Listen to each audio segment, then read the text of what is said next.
Don't jaw the camera.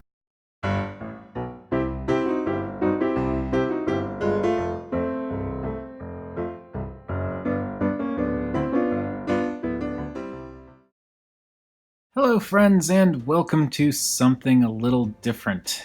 As you can see, we've got a bit of a split backdrop happening today, and well, that's because this is sort of a mashup of a figure study and an enhanced edition. You'll know what I've decided to call this by the time the video goes up because it'll be the title of the video, but right now thinking possibly just enhanced figure study. But the reason it is maybe being called that is because here we've got a little thing, well, not so little thing, called Mini Force Triga or Triga. I'm honestly not sure.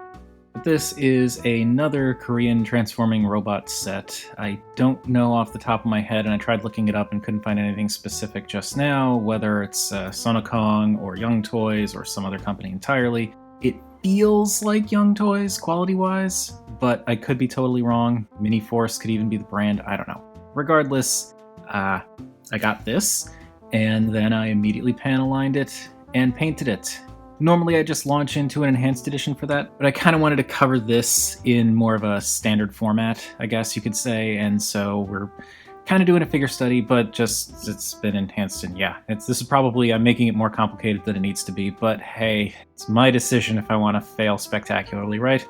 Also, I think I'm just going to refer to this guy as Triga because Triceratops, I don't know. I could be wrong, I probably am, but that's just what I'm going to be calling him. So yes, Triga is, as you can see, a really awesome looking robot with his epic mount. And that right there was reason enough for me to want to get this set.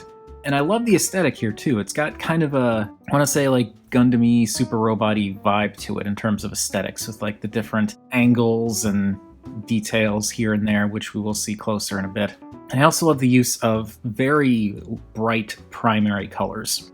The rider is blue with yellow and white accents, and then the Triceratops Mount, whatever you want to call it, is red with yellow and white and black. They both have black as well. It works really well. I do kind of wish there was maybe a little bit of blue here, like not specifically here, but like a little bit of blue in this guy and a little bit of red in this guy to just kind of tie it together just a little bit more. But I didn't really want to add that detail myself because it would require a lot of layers of paint and I don't really know where I would put it. Gotta be careful about where things might rub and stuff.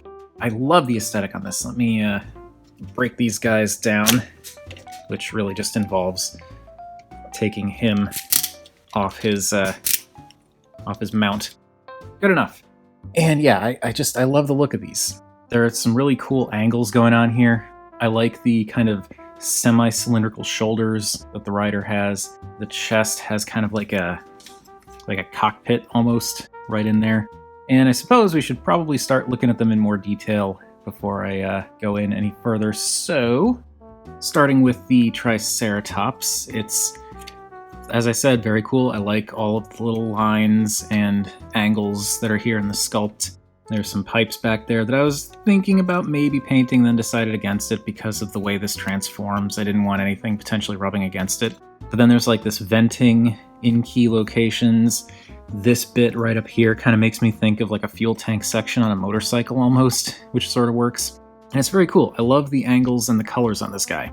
And the big thing, like when I first saw videos of this, I actually watched several times. I watched Kura, I think that's how you pronounce it, Kura's video on this set, which you can check out up there. I thought this looks really cool. I like the transformation and all that, but it seemed like it was really screaming for some added detailing.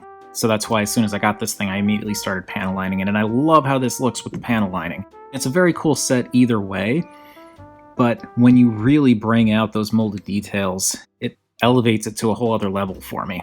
I particularly love the details that come out in like the head plates and the horns.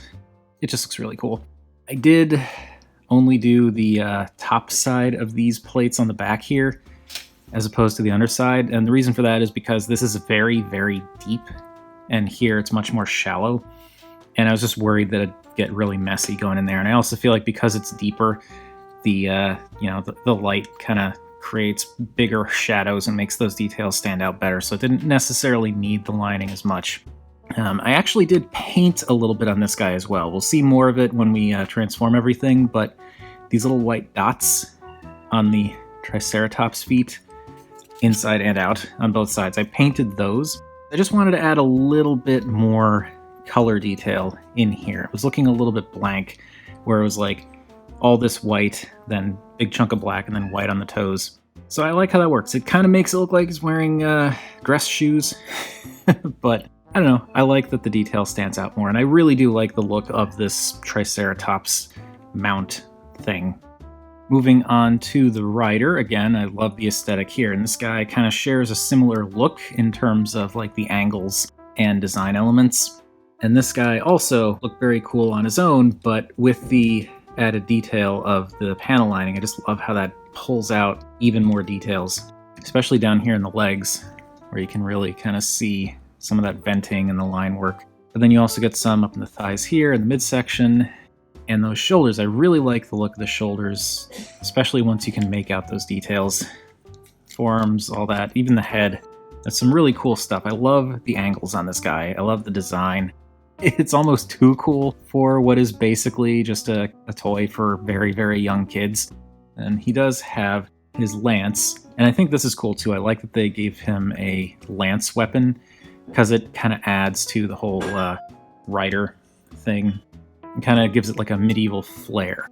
And the lance kind of looks like some kind of big gun lance or something. Like, this kind of looks like something that could have come from Valkyria Chronicles. I think those were were those gun lances? I forget exactly what they were called, but whatever the anti-tank troops would use. And you can see, again, lots of little details in here that are really brought out by the panel lining. And these teeth on the end there, those also, like, I added the lining there too. And this attaches by just sliding over the fist, and then this comes in and pegs right in there, and that holds the lance in place. It doesn't really want to stay up if you have it extended like that all the way, but if you angle it, that kind of helps. If you angle the shoulder up, that kind of keeps gravity from pulling straight down on the joint, because it just can't support that weight. But still, get some cool options with this guy. I feel like the lance could have been either a separate color or incorporated things a little bit differently, because here it kind of looks like it's just part of the arm. That may have been the intention. I haven't seen the show, but you know, a little bit of difference here I think would have been nice. But still, it looks cool. I do have one major gripe with this guy. Well, a couple of gripes. One being he's got all these little, like, you can hear them and see them, all these little detents for the bicep rotation, which is great. But for the elbow bend, when you have it straight, it's just like 1, 2. You get 2 clicks of elbow bend. I don't know why this got so many detents and this got only 2. Technically, you have 4 because you can bend it backwards, but why? You don't even do that for the transformation. I don't know why they did that, but that kind of bums me out about this guy. And also, the way his transformation is designed, I think they kind of screwed things up a little bit, because you can see here, there's a, I guess spoilers for the transformation, there's a fist in here. And when it comes together, it still works. Like, you get a functional leg with like 90 degrees bend, you get the rotation, you get the swinging around and the in and out, which is all great. Problem is, when you've got this tucked in, like, it should be able to sit down like this, but that knuckle actually comes down a little bit further than the heel and the inside of the step there. There's no way to adjust that either, except like maybe shave it down. So when you're looking at it from straight on, you've got a little bit of knuckle sitting on the inside of the foot there, which means getting him to stand can sometimes be annoying, because he doesn't actually stand using the entirety of his feet. Like, his feet are shaped at an angle, but it doesn't matter because you've got this bump right here on the inside. And that is kind of a really bad oversight, I think. I mean, it still works, and, you know, he's primarily going to be riding on this guy anyway, but if for whatever reason you want to take him off and have him standing next to him or whatever, you really have to play around with the angles of his legs, because if you have him like straight on, he really likes to rock backwards. I don't know why they did that. I'm fine with angling them out a little bit, because that's kind of what I feel is like a slightly more natural stance anyway, but he just doesn't sit flat. He's either leaning forward a bit or leaning back. I don't know how else to put it. It's definitely an oversight. Anyway, being these types of figures, they are big. definitely big. You can see just how big the Triceratops is compared to a regular deluxe. And turning that deluxe into a robot, so we can do a robot versus robot size comparison, you can see that it's still quite large. And again, given the type of figures these are, I figure a Tobot comparison is probably warranted. So here they are with Tobot Adventure Z, and yeah, I mean, this guy is about as big as Adventure Z in his car mode. Granted, it's up on legs, so you know there is that, but still, there's a lot of mass here. And again, just for that robot to robot size comparison, here they are with Adventure Z in robot mode, and yeah, Adventure Z is definitely the bigger robot for now. And finally, angle that down a bit. Finally, here they are with the duck tank. Okay, let's angle this back up, because we are going to do the transformation. This is another reason why I didn't want to do an enhanced edition on this set, because I actually wanted to show off the transformation, because there's some really interesting stuff that happens here. Oh, and I forgot to point this out, but before we do the transformation, real quick, one other thing that I did for this guy was these black lines on the tops of his feet. I painted those, because without them, the feet just seemed kind of stark. And once the panel lining was added, it just seemed like, you know, there needed to be a little bit more down here. So I added the black to the tops of the feet, and I feel like that works so much better. Anyway, let's move him off to the side for a second. And while we're at it, let's take the lance. And if you remember, this is how it was pegged into his arm. I'm just going to close that up, flip this up, and then from here, bend it in half, and that will come down here, and it kind of pegs in place, but really it's the hinge that really keeps it in place. But yeah, that will form a very large handgun. And now, let's start with the bottom. So, first thing to do is unpeg the back section here. That just pegs in right down here. You can see the two peg holes, the two pegs. And then this entire bit will actually pop out. It's got spring-loaded button tab things that'll slide in there, so you pop that out. With this popped out, it swings around and clips into place down here. And these fold out flat, and this goes off to the side. I'm going to flip the back legs all the way around. You can see I detailed the undersides too, just because of sake of completion, I guess. Next, you can rotate these much larger feet down. And now we want to, these clip in to this hump back here. So just kind of pull them forward a little bit, and you can see there are the clips, there are the tabs. And then you just yank these down, and they will click, lock into place. To disengage the lock, you push this in, and that will allow you to push this back up without any problems. But that will lock it in place. And angle the hips out. And I do this because it gives you a little bit more clearance, because you want to rotate these around while at the same time kind of pushing the legs in, and then swing this all the way back around. And this will actually complete the detail on the side of the leg here, which is really cool. I like how that works. And same deal here. Just rotate it. And the only reason I do these at the same time is because it keeps stuff from clashing into other stuff. There's that. Then push this button here, which will disengage a clip up here and allow you to swing the head forward. And there you can see the little mechanism there. And then going back into the Triceratops mode, you can just push it down and it'll click into place on its own. You don't have to hold the button for that. So there we have pants. Put the pants off to the side and bring in the rider. So first I'm going to do the instruction, like what the instructions say to do for the transformation. Then I'm going to do my own thing. So you bring the arms up and bring the fists up. So it's just kind of doing curls. And then for now, I'm just going to bring the arms out like this just to get them out of the way. Can push the head down. And there's a little locking point that locks it up like this. There's nothing that locks it down. You just kind of push it down and it just stays, but it can flop up. Bring the legs all the way out for now, and then rotate the legs around the thighs so that the feet are pointed down. Just bear with me. The backpack here flips up, and then we push this button, which will disengage the waist section. So you can see how that locks in place.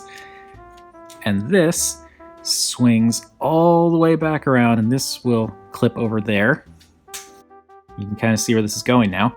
And then bring these arms back down, bring these inner arms down, and these will slide out. You can rotate them around.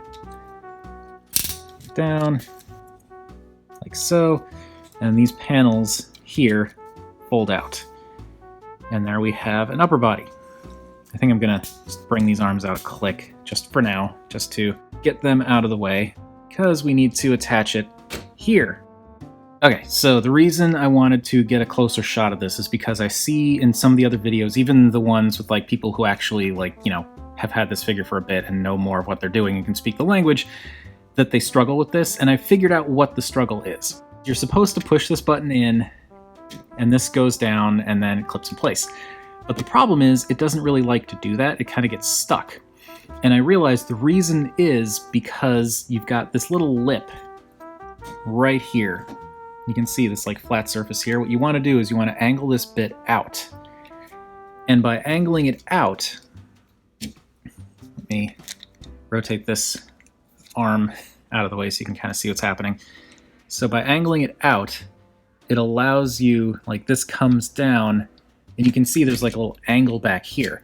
So that allows it to come down straight, right over that clip. And when you let go of the button, it's already locked in place. Then you can angle this back down and there's no problem.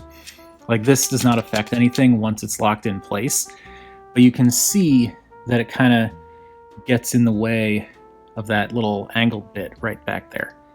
So by angling it like that, it makes it much easier to just pop it straight down, either to, take it, put it on, or pop it up to take it off. And that will just kind of help keep it in place a little bit better.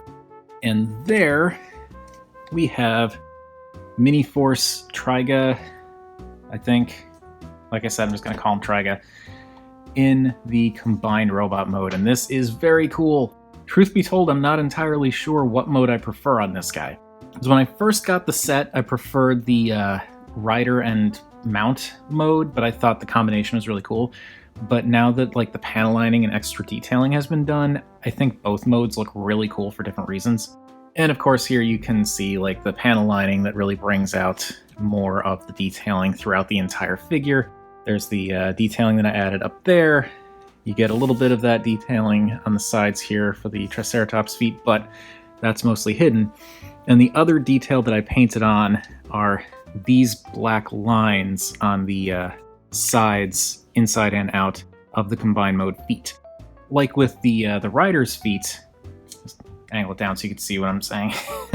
Like with the rider's feet, these were just like, stark white with black around the edges, and it just, after adding the panel lining detail, it seemed a little bit too blank.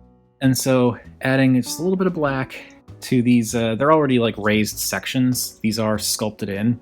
But like adding a little bit of black there just, I think, adds just enough detail to really bring it all together. There are definitely issues with this, which we'll get into in a minute, but first I want to arrange this to my preferred configuration, which is only slightly different than what you see here. But basically, his thighs are back here, and what I like to do is bring the thighs up, or in this case, like down. It's depending on how you're looking at it. Just bring those up a click, and that kind of just makes it a little bit more dynamic looking, makes the arms look a little bit higher.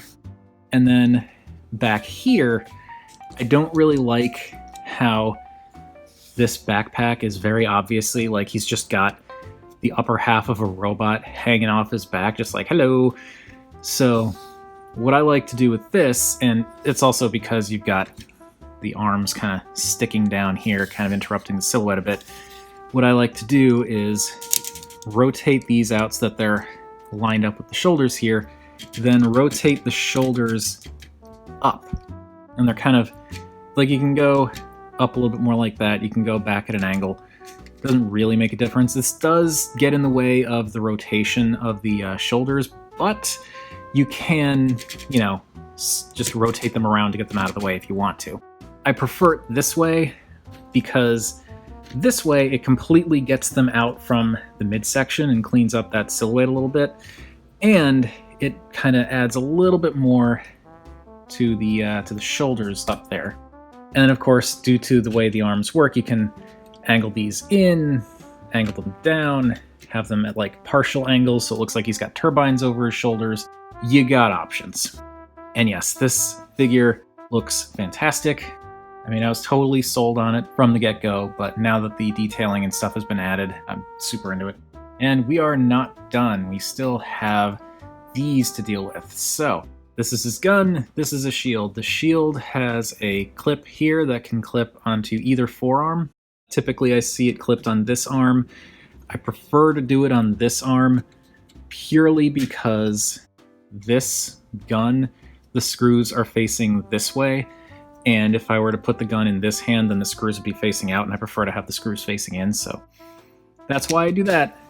Plus, there's the fact that if you get this angled a little bit so you can see, if you plug the gun into this hand,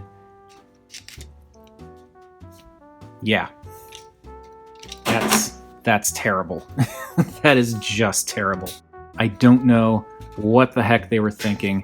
The post on this specifically is just not thick enough for those hands, and I don't understand how they managed to screw that up, because this does not go into anything else on this figure. The way it attaches to the rider is this whole mechanism here. This only serves to... Yes, hi honey. Thank you. This only serves to be a handle for the gun for the combined mode, and it doesn't fit in his hands. It's too small. It fits a little bit better into this hand. Like, you can see there's still wobbliness, but at least when it settles, it kind of settles at a normal angle. You have to kind of pull it out a tiny bit for it to actually, like, kind of settle in place and not be floppy. And I don't know how they managed to screw that up. As I said, I love the look of this figure, but there are some shortcomings. Like, seriously, why does the gun not peg into the hands? It's the only thing it pegs into. It's the only thing the hands are meant to hold. There was no reason for this problem. And then there's the other issue that I have. I know that Mini-Force is supposed to be a Sentai, and by that reasoning, Sentai toys, generally speaking, don't have a lot of articulation. I get that.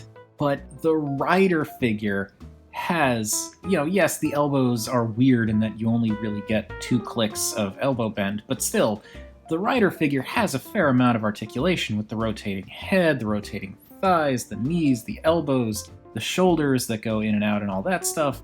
This guy, the combined mode, he doesn't have knees or elbows, and that is really disappointing.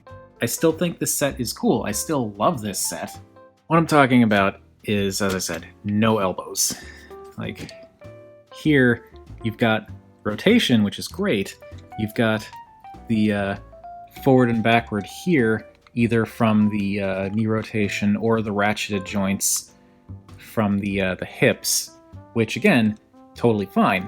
But there's no actual elbow. You cannot bend the elbow, and I think it's because of the slider mechanism, but I don't understand why they couldn't have figured something out. But yeah, that is disappointing. And the knees, or lack of knees, is also disappointing because, again, it slides down. It looks like there's enough stuff going on in here that there could be knees, but nope, there is no knee bend. You get a knee rotation, which I do appreciate. It definitely helps with, like, kind of cool looking just standing there poses. But there's no actual knee, and I really don't understand why they couldn't figure something out, because I feel like the way this is designed with, like, the separate plastic in here, maybe that could have swung around, and I don't know. Because, like, This swings forward and backward, and it goes in and out. And this rotates. Why no knees? You even have these feet that can, like, go forward and back. I understand, especially for a figure like this, it's more of a nitpick, but it still bums me out. It's just, I really wish that this guy had slightly more articulation. It doesn't ruin the set for me. Like, I have this guy pretty much posed like this on the shelf, and that looks really awesome to me. He doesn't need to be dynamic. I'm okay with this. And I particularly like how it all comes together once you have the detailing, like the panel lining and all that. I mean, keep in mind, like, all the details that are here were already here. It's just the panel lining really brings them out, and the added details up here and down here makes those bits look a little less blank. So it was minimal amount of work to kind of bring this guy up to what he is now. And actually, here you can see what he looked like before this whole process began in his combined mode and what he looks like now, and I feel like this is a huge improvement, which isn't to say that the original design of this guy is solid. It looks very, very cool, but I absolutely love how this works once all of the details have been kind of brought out. Even with the lacking articulation, this thing is really cool. It's fun to transform. I think it's cool, too, how the rider and mount, which in itself is a really interesting thing, because you don't normally see that for alt modes. So that on its own is cool. But I also think it's kind of funny how you've got the rider and mount that they kind of stay in the same order when you transform them.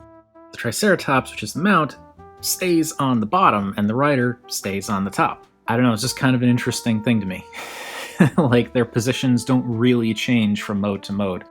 And bringing them in closer real quick, you can see some of those details that are all nestled in there. And I like the color differential going on here, how they worked in that yellow plastic in the knee section. I just, again, wish they made actual knees. I also like how there's a little bit of yellow kind of throughout each part. The shins, the knees, the waist, all up in here in the chest, and then in the shoulders. But I do kind of wish, again, that there was just a little bit of blue, maybe down here, and a little bit of red, maybe up here. The legs also, I thought it was a little bit weird at first, having the legs as shoulder pads, but it actually does work. I still kind of wish that maybe these bits could, like, fold down so that they weren't kind of flared up like they are, but it's not a huge problem, and you can't bend these down. Like, there's no mechanism in here for them to move. They are tabbed in place, so you'd have to, like, unscrew the leg to be able to move them. It's not the end of the world. And the combined mode head looks appropriately giant robot-y. It actually makes me think of Gao-Gaigar. I've only seen a few different videos on the DX release and the Soul Chigoken toy, but it has that kind of vibe to it for me, with, like, the kind of scowling faceplate and the big ornate yellow horn crest thing with, like, the kind of gem-looking thing in the middle. That may be the intent, I don't know. I'm totally glad I got this, and I'm also glad that I put in the work to tweak the colors and the detailing a bit. Granted, 2020 has only just started, but so far I think this is actually my favorite acquisition of the year. All, like, 4 days of it. Anyway, as I'm sure it comes as no surprise, here he is with a standard deluxe, and he is gigantic in a side-by-side, because, that's how these things go. Here he is with Tobot Adventure Z, and yes, it's definitely bigger, but then Adventure Z has kind of more of a bulky frame to him, and I feel like density-wise, they feel about the same weight, for whatever significance that has for you. I don't know. They're totally different aesthetics, totally different ideas, totally different transformations, but they're both, sturdy, big, transforming robot toys that are a lot of fun to mess with. And here he is with the duck tank. Alright, I have droned on quite long enough about Mini-Force Triga. Still not 100% sure on that pronunciation, but as I said, it's, I'm going with Triga. And yes, this is just a very, very cool set. As I said, I love the use of primary colors here and how you've got blue for the rider, red for the ridden, the mount, but then you've got white, black, and yellow kind of spread throughout everything. But there's so much nice detail here that it's really, really been great to just bring that out. I still do wish that this guy had proper knees, proper elbows, for a little bit more posing power, but I feel like because of the fact that these things are huge and space constraints, and because of the fact that towbots and carbots and all of that stuff are intended for young kids, it does make sense that the articulation is limited, and really just having them on a shelf like this looks really freaking awesome regardless, so I can deal. Even without the detailing, without the panel lining, this is a very, very cool set. But I'm kind of talking in circles at this point, so let's call the video here. Hopefully this wasn't a complete mess. This is the first time I've tried doing a combination enhanced edition figure study. I'm also hoping this thing doesn't end up being an hour long. I guess we'll see how that goes once I'm done editing. But what do you all think of Mini Force Triga, or Triga, whatever? Is this something you've never heard of until now, or have you kind of had your eye on it? If this is something that you did want to get yourself, would you get it and leave it as is, or would you want to, say, go in and do some tweaking and whatnot? Whatever your thoughts, feel free to chime in down below. I always enjoy hearing from you all. And remember, art is more than meets the eye.